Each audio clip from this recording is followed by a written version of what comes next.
Today's story comes to us from down under.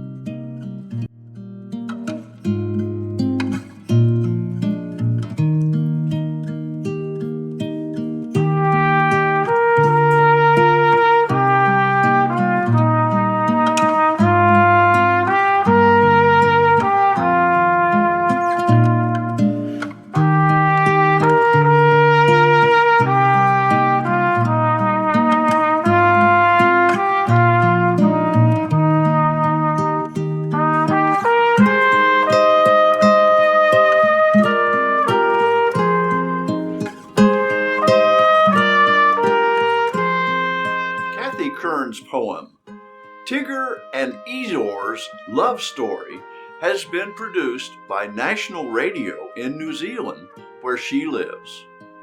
She has written a number of short stories for magazines in the US and Australia, and has written 2 novels and a screenplay. You'll find her work on Amazon in Familiar Spirits, edited by Don Bingle, and Promptly Created, edited by Kevin Moriarty. For more, visit her blog, Ordinary Overcoming, an interactive celebration at CathyKern.com.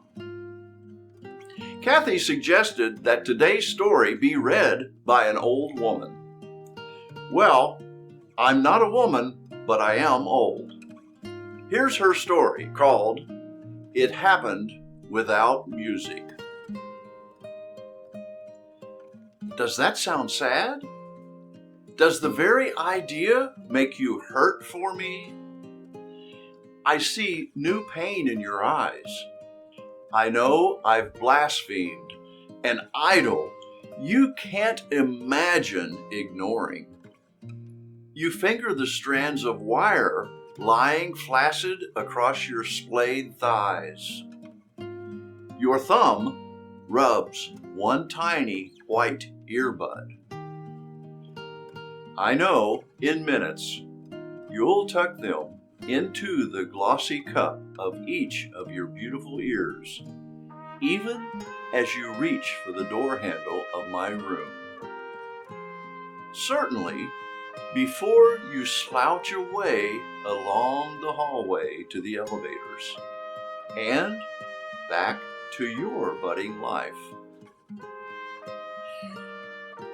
You won't hear the coughing or the moaning as you pass doors identical to mine.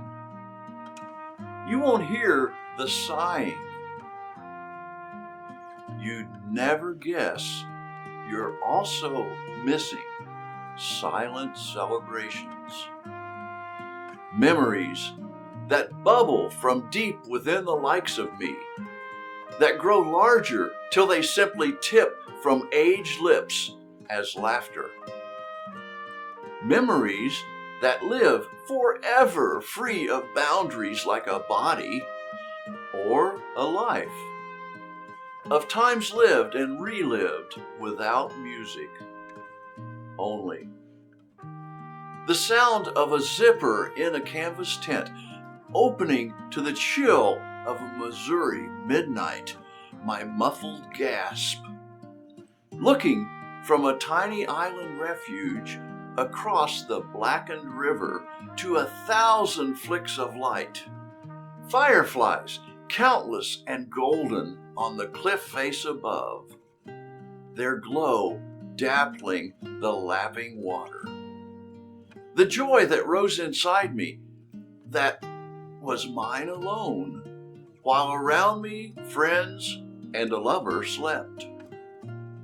It happened in silence, fresh, starlit silence. Also witnessed in silence the majesty of a 3-ring thunderstorm.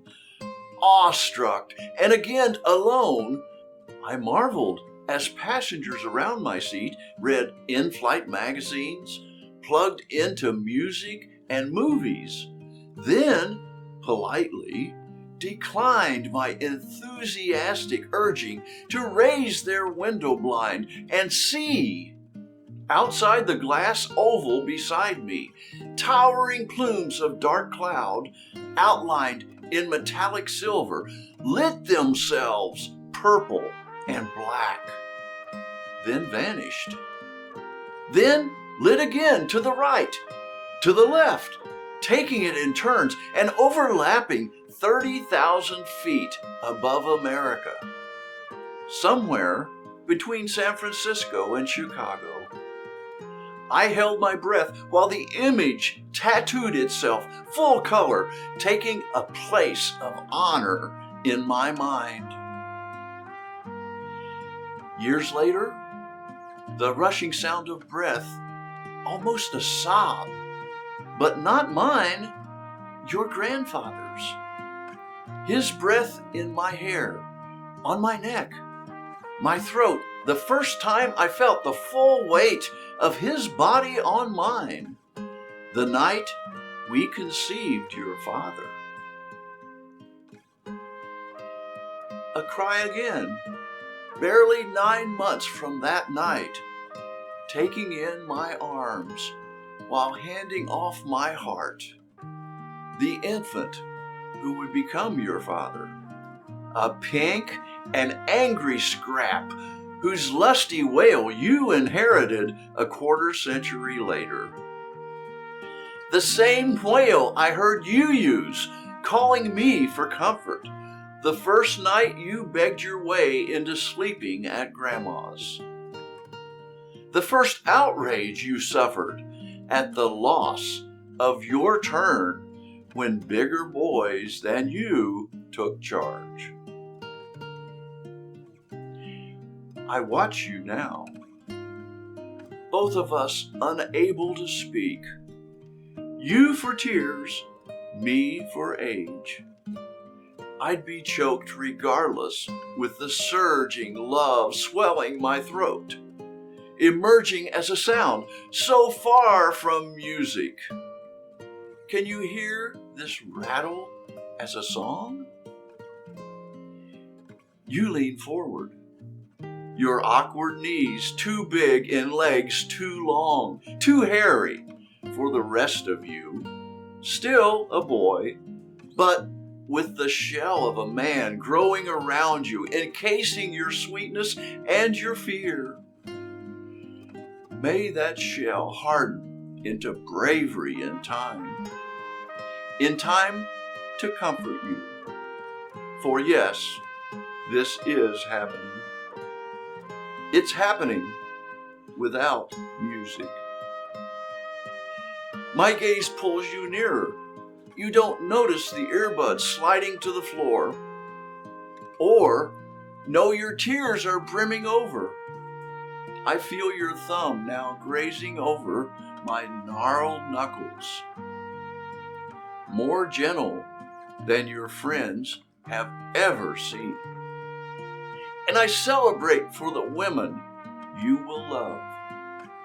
I celebrate for the love I feel in the tears falling warm against my skin.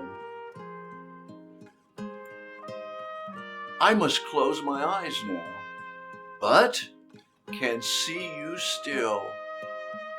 Forever I will.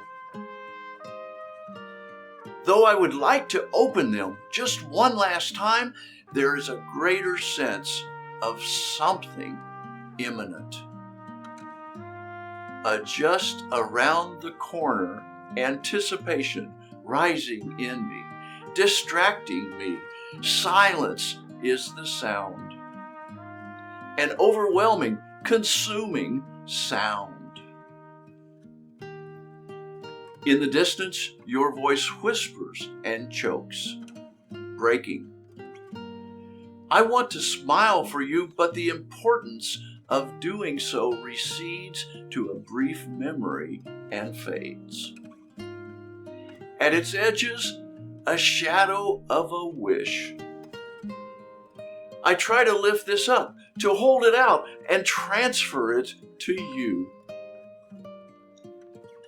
My final wish is that you'll know much of life without music.